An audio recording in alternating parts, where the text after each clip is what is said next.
of change where Harrison's panicking. Where are they? You know, I mean, that has an effect. So it wasn't his injury. I don't think that had anything to do with it. I just think anytime you get a operation out of sync like that, whether they have to rush or somebody's not there, or you know, it's that puts a toll on it, and I think that's what happened there. You know, I'll take the blame. That was my fault.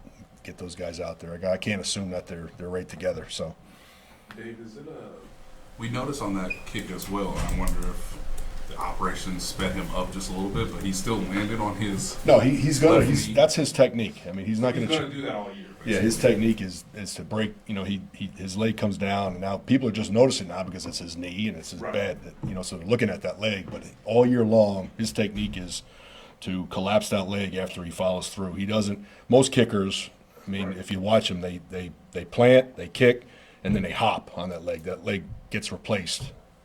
He keeps his foot planted, and then his knee breaks, and then he steps through with his right leg. Now he developed that technique after he got injured at the Arizona game, you know, a couple of years ago. So that's something that's developed over time, and you can't just change your technique because you got injured. All of a sudden now he's going to go back to the other. So he's going to keep the same technique, and that's all that was right there. An accuracy thing? Is it more power? What does that allow him to do?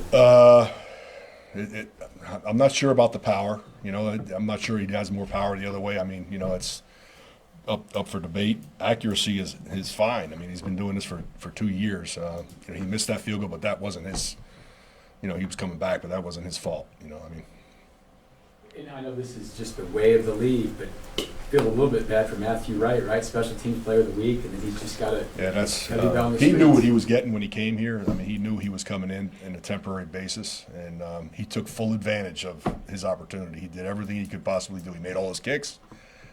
Special teams player of the week, AFC special teams player of the week. He did everything he could possibly do, you know. And then when Bucker came back, we had to cut him. I mean, because it's 53 men on the roster, and that's the way it rolls. He knew that was coming, but it was kind of weird because he got 2 game balls out. We give the game balls out on Saturday. He gave the game balls out on Saturday. He had, you know, and then before the walkthrough, he comes to my office.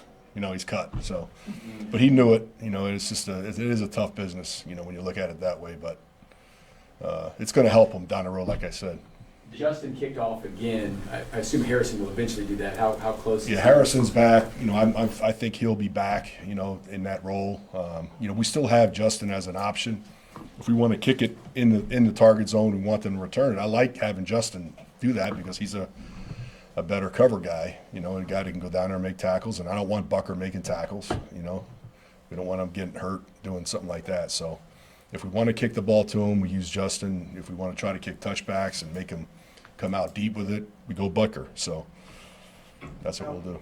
How nice is it to catch up with someone like Tommy pregame? You know, you mentioned. Yeah, Tommy and I were real close. You know, and it's going to be good to see Tommy again. He's having a great season. I mean, his numbers are really, really good, and you know, we look forward to the challenge of playing against Tommy now. I mean, so we know Tommy, so it's going to be fun. You know, a little bit of a reunion, seeing him again.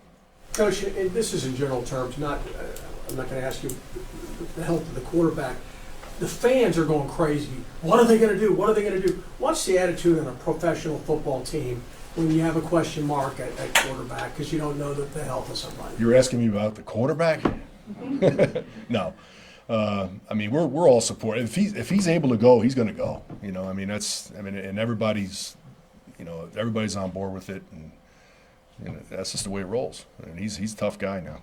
Couple more. How about the Texans return game? What is that? Very good. I mean, Pierce, the returner, the kick returner, he doesn't go down. That's as simple as that. He's breaks tackles, and he's really, really tough. And then they got Tank Dell back there at punt returner now.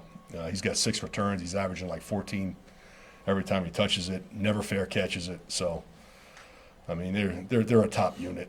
Great cover team. Great, very well coached. You know, Fairbairn, the kicker, is excellent, and Tommy, we know all about him. So, you know, it's a good unit. You know, playoff team caliber level. The first Last punt one. there and the coverage, that textbook there, stripping the ball, recovering, all that stuff. Yeah, everything was good. I mean, the punt, I would like to see better hang time. It was a middle kick, not a lot of hang time, but our guys, you know, it's a teamwork thing. Like if the punter hits the ball, the gunner's got to be good. You know, it works like that. You know, if the gunners aren't good, the hang time better be there. So on that punt, It wasn't a great punt, but it was down the middle. But Wallace came in and punched that ball out. Great play when we needed it. I mean, that was a big, get us up, early. Offense scored right after that, so that was a big thing on the road. Thanks, Coach. All right.